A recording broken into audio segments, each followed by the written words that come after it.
Hello students, आज हम nuclear physics का एक न्यूमेरिकल सॉल्व करेंगे अधिकतम उपागम दूरी के लिए। तो देखिए हमारा न्यूमेरिकल है एक 2 मेगा इलेक्ट्रॉन वोल्ट का प्रोटॉन। कोई प्रोटॉन है जो जिसकी ऊर्जा है 2 मेगा इलेक्ट्रॉन वोल्ट, गतिज ऊर्जा है, को स्वर्ण पत्ती पर गिराया जाता है। सोने की कोई पन्नी रखी है, उस पर गिराया जाता है। तो उसके लिए हमें ज्ञात करना है निकटतम पहुंचने की दूरी कि वो स्वर्ण पन्नी के कितना पास तक पहुंच पाता है। तो देखिए ये हमारी सोने की पन्नी है। सोने की पन्नी है जिसके लिए जेड स्वर्ण नाभिक के लिए होता है 79। तो ये हमारे पास सोने की पन्नी है। और एक 2 मेगा इलेक्ट्रॉन वोल्ट गतिज ऊर्जा का प्रोटॉन, ये 2 मेगा इलेक्ट्रॉन वोल्ट गतिज ऊर्जा का प्रोटॉन है, वो क्या करता है, इस स्वर्ण नाभिक की जो पत्ती है, जो स्वर्ण पत्ती है, इस पर गिरा आकर के गिरता है। तो इस तरह से जाएगा ये। तो क्या करेंगे, स्वर्ण की जो पत्ती है इसके नाभिक में धनावेश होता है, तो इस प्रोटॉन को वो क्या करेगा, प्रतिकर्षित करेगा।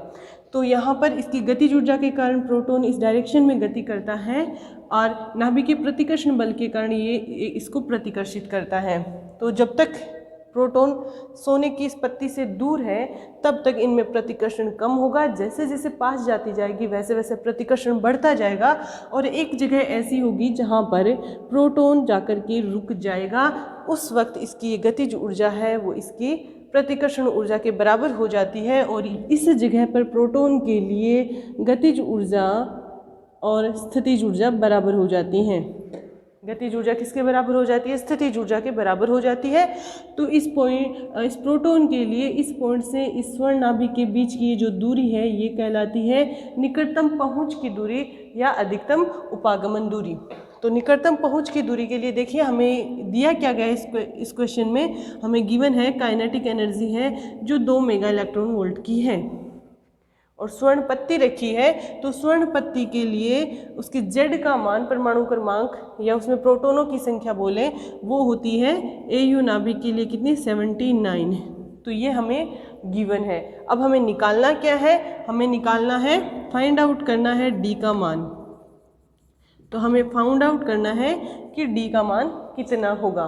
तो देखिए इस पॉइंट के लिए यहाँ पर अगर इस पॉइंट को मैं ए नाम दूँ, अगर प्रोटॉन बिंदु ए तक ही पहुँच पाता है तो इस बिंदु ए पर प्रोटॉन के लिए काइनेटिक एनर्जी, गतिज ऊर्जा उसकी स्थितिज ऊर्जा के बराबर होंगे। गतिज ऊर्जा हमें दी हुई है, हम इसको काइनेटिक एनर्जी ही लिख लेते हैं। और स्थितिज ऊर्जा, इस बिंदु पर देखिए प्रोटॉन की स्थितिज ऊर्जा क्या होगी, स्थितिज ऊर्जा होती है कि Q1 Q2 अपॉन में दूरी r। तो यहाँ पर दूरी r कितनी है, d, तो r की जगह क्या हो जाएगा, d।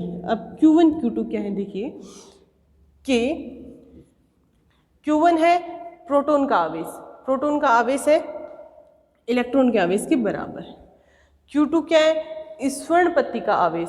तो स्वर्ण पत्ती के लिए इसमें प्रोटॉनों की संख्या है Z और एक प्रोटॉन का आवेश होता है E, तो इसका कुल आवेश होगा ZE अपॉन दूरी, दूरी है D, और इसी D की वैल्यू हमें कैलकुलेट करनी है। तो यहाँ से लिख लेंगे D is equals to kZe² upon में काइनेटिक एनर्जी, और इनकी वैल्यू पुट कर देंगे।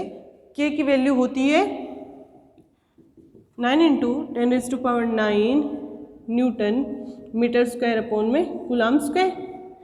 तो इसकी हम सबकी पूरे न्यूमेरिकल में ये जितने भी न्यूमेरिकल वैल्यूज़ लिखेंगे उनको MKS पद्धति में लेंगे।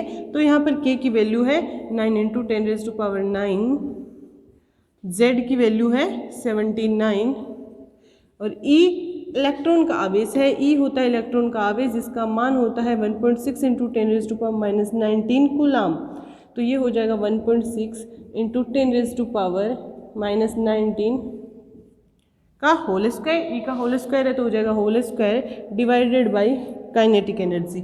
अब देखिए काइनेटिक एनर्जी यहाँ मेगा इलेक्ट्रॉन वोल्ट में है, तो काइनेटिक एनर्जी को MKS पद्धति में परिवर्तित करेंगे तो इसे जूल में परिवर्तित करेंगे।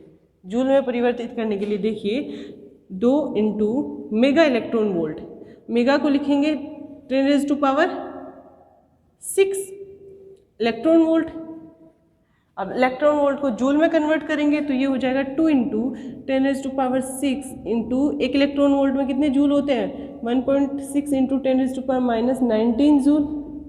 ये आ गई काइनेटिक एनर्जी MKS पद्धति में। तो यहाँ इसकी वैल्यू रख देंगे तो आ जाएगा 2 इंटू 10⁻6 इंटू 1.6 इंटू 10⁻⁻19।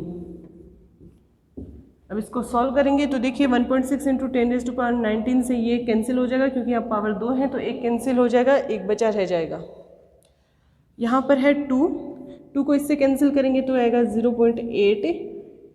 10⁻6 है तो ये 10⁻3 हो जाएगा। अब देख लीजिए हमारे पास क्या क्या बचा है, उसको लिख देंगे d = 9 को 0.8 से मल्टीप्लाई करेंगे 7.2 इंटू 79 इंटू ये क्या 10⁻3, यहाँ पर है 10⁻⁻19, कितना रह जाएगा 10⁻16 डिवाइडेड बाई 1।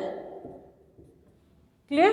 अब इसको सॉल्व करेंगे, देखिए 7.2 को 79 से मल्टीप्लाई करें तो आएगा 568.8 इंटू 10⁻16।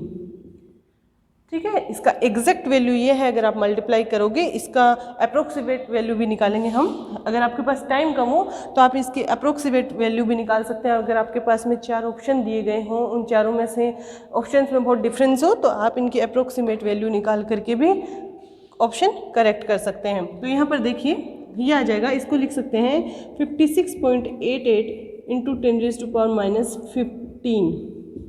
क्लियर। इसको लिखा जा सकता है 56.88 फर्मी 10⁻⁻15 दूरी है तो मीटर में आएगी। MKS पद्धति में मीटर में आती हैं दूरियां, तो ये हो जाएगा 56.88 फर्मी। इसको हम ऐसे भी लिख सकते हैं 56.9 फर्मी। तो प्रोटॉन है वो उसके स्वर्ण पत्ती के पास निकटतम पहुंच की दूरी हो जाएगी 56.9 फर्मी। तो ये दूरी है 56.9 फर्मी।